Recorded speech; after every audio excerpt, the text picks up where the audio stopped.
بسم اللہ الرحمن الرحیم۔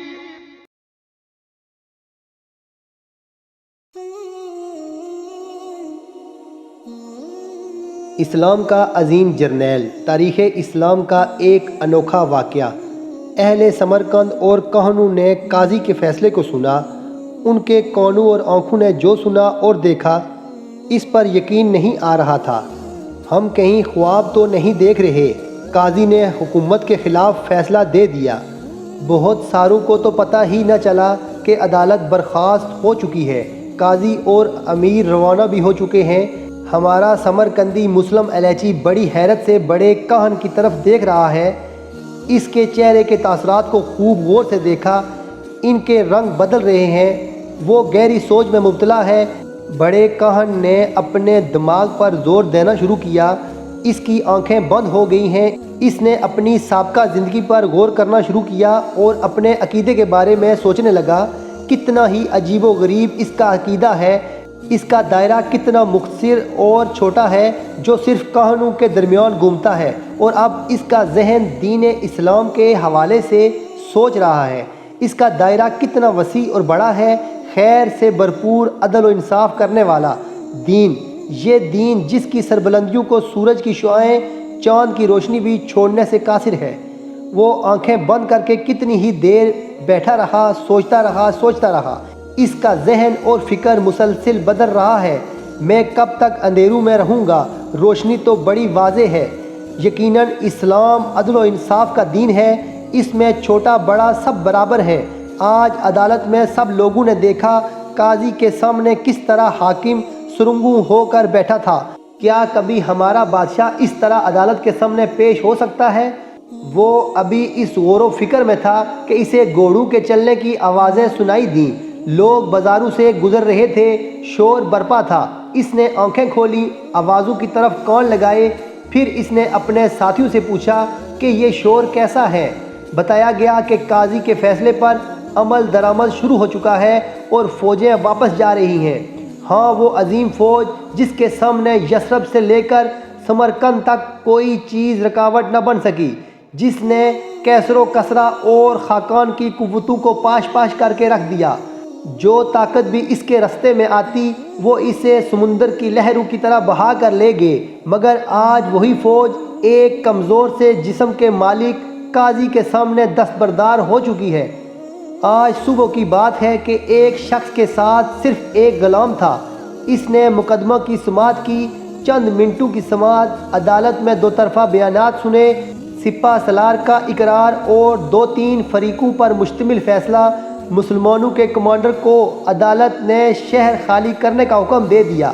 عدالت کے حکم کے مطابق وہ شہر سے نکلنے کے بعد تیاری کے لیے باقاعدہ چیلنج دیں گے اور پھر دوبارہ لڑائی کریں گے۔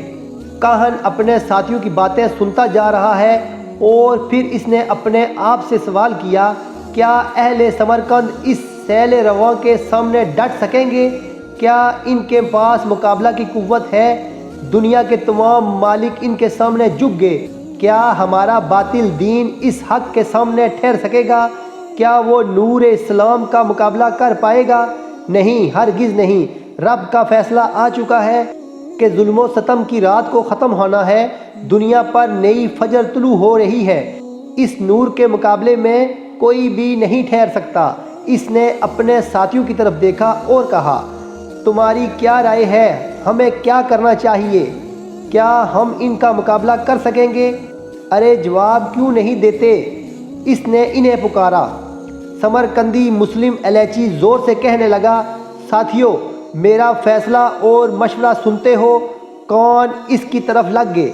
اس نے کہا، فَلَقَدْ شَهِدْتُ أَنَّهُ لَا إِلَهَ إِلَّا اللَّهُ وَأَنَّ مُحَمَّدًا عَبْدُهُ وَرَسُولُهُ۔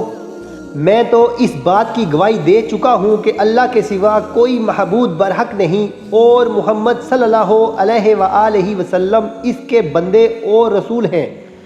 اور اب بڑے کاہن کی باری تھی، وہ بولا، اور میں بھی گواہی دیتا ہوں کہ اللہ کے سوا کوئی معبود برحق نہیں، اور محمد صلی اللہ علیہ وآلہ وسلم اس کے پیغمبر اور رسول ہیں۔ پھر سمرقند کی گلیاں اور چوک اللہ اکبر کے نعروں سے گونج رہے ہیں، لوگ جوگ در جوگ اسلام میں داخل ہو رہے ہیں۔ انہوں نے مسلم مجاہدین کے گھوڑوں کی باگیں پکڑ لی ہیں، وہ کہہ رہے ہیں اس ملک سے واپس مت جاؤ، ہمیں اسلامی عدل و انصاف کی ضرورت ہے، ہم نے اپنوں کا راج دیکھا ہے، ان کے ظلم و ستم سے ہم خوب واقف ہیں، آپ لوگ واپس لوٹ آئیں، ہم سب نے بھی تمہارے دین کو قبول کر لیا ہے۔ پھر تھوڑی دیر کے بعد مسلمان فوج واپس ایک اسلامی ملک میں ان سے لڑنے کے لیے نہیں بلکہ ان کی حفاظت کے لیے داخل ہو رہی تھی۔ کوئی حاکم و محکوم باقی نہیں رہا، کوئی غالب و مغلوب نہیں رہا، سب کے سب اللہ کے لیے بائی بائی بن گئے ہیں، کسی عربی کو کسی عجمی پر فضیلت نہیں، کوئی طاقتور کمزور پر باری نہیں، ہاں فرق کرنے والی چیز تقویٰ ہے، لوگوں کے درمیان اصلاح کرنے والے اور خیر کے کاموں میں سبقت حاصل کرنے والوں کو فضیلت ضرور حاصل ہے۔ قارئین کرام، اس طرح سمرقند کی سرزمین میں اسلام کی دولت داخل ہو گئی اور اس میں سے کبھی بھی یہ دولت نہیں نکل سکی۔ بات ختم کرنے سے پہلے اسلام کے اس نامور جرنیل قتیبہ بن مسلم کے بارے میں ذرا تفصیل سے جانتے ہیں، پھر اس مضمون کو ختم کرتے ہیں۔ یہ قتیبہ بن مسلم بن عمرو بن حسین ہیں، ان کے والد مسلم بن عمرو سیدنا عبداللہ بن زبیر کے بھائی مصعب بن زبیر کے خاص ساتھیوں میں سے تھے۔ تو امیر محلب بن ابی صفرہ کی نگاہ انتخاب قتیبہ پر جا ٹھہری۔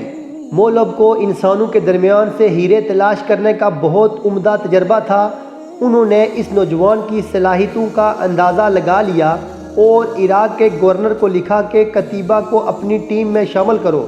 چنانچہ قتیبہ جب ہر آزمائش میں پورے اترے تو انہیں اسلامی فوج کا سپہ سالار بنا دیا گیا۔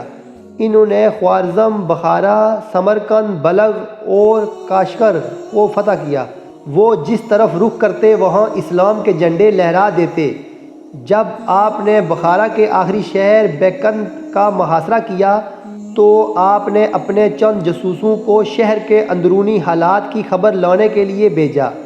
وہاں کے امارئین نے ان جاسوسوں کو بھاری رشوت دے کر اس بات پر آمادہ کر لیا کہ وہ قتیبہ کے سامنے جا کر ایک مایوس کن رپورٹ پیش کریں اور صورتحال کو ہولناک بنا کر اس کی اس طرح وضاحت کریں کہ قتیبہ بددل ہو کر شہر کو فتح کرنے کا ارادہ ترک کر دے اور واپس چلا جائے۔ قتیبہ کو جاسوسوں کی خیانت کا اندازہ ہو گیا، اس نے ان تمام جاسوسوں کو قتل کر دیا اور اپنے لشکر کو جمع کر کے ان کے سامنے ایک عظیم الشان خطبہ دیا، انہیں جہاد پر ابھارا، حتیٰ کہ تمام فوج ایک نئے ولولے کے ساتھ حملہ کرنے کے لیے تیار ہو گئی۔ اسلامی فوج نے بہادری اور جرات کی شاندار داستانیں رقم کی اور شہر فتح ہو گیا۔ بیکند کی فتح کے بعد اس قدر مال و غنیمت مسلمانوں کے ہاتھ آیا جس کا اندازہ کرنا مشکل تھا۔ قتیبہ بن مسلم 94 ہجری میں افغانستان کا رخ کرتا ہے اور کابل کو فتح کرتا ہے۔ پھر یہ مسلم جرنیل قسم کھاتا ہے، اس نے کہا تھا میں اس وقت تک چین سے نہیں بیٹھوں گا جب تک میں چین کی مٹی کو اپنے قدموں سے روند نہ لوں یا مجھے چین کا بادشاہ جزیہ ادا نہ کرے۔ جب چین کے بادشاہ کو قتیبہ بن مسلم کی قسم کے بارے میں علم ہوا تو اس نے سونے کا ایک بڑا برتن بنوایا، اس میں چین کی مٹی ڈالی، شاہی خاندان کے 4 افراد کے ساتھ جزیہ اور سونے کا برتن جس میں چین کی مٹی تھی قتیبہ کو بھجواتا ہے اور کہتا ہے مسلم جرنیل چین کی اس مٹی کو قدموں تلے روند کر اپنی قسم پوری کر لے اور ہمارے ملک کا رخ نہ کرے، ہمیں جزیہ کی ادائیگی منظور ہے۔ اللہ تعالی ہمیں بھی اس طرح کے بہادر اور نڈر جرنیل عطا فرما تاکہ ہم پوری دنیا میں اسلام کا نام بلند کر سکیں۔ آج کی ہماری ویڈیو کا اختتام ہوتا ہے۔ اگر ہماری ویڈیو آپ کو اچھی لگ رہی ہیں تو پلیز ہمارے چینل کو لائک، سبسکرائب اور شیئر ضرور کیجئے تاکہ اس طرح کی اچھی معلوماتی ویڈیو میں آپ کے لیے ہر روز لاتا رہوں۔ السلام علیکم ورحمۃ اللہ وبرکاتہ۔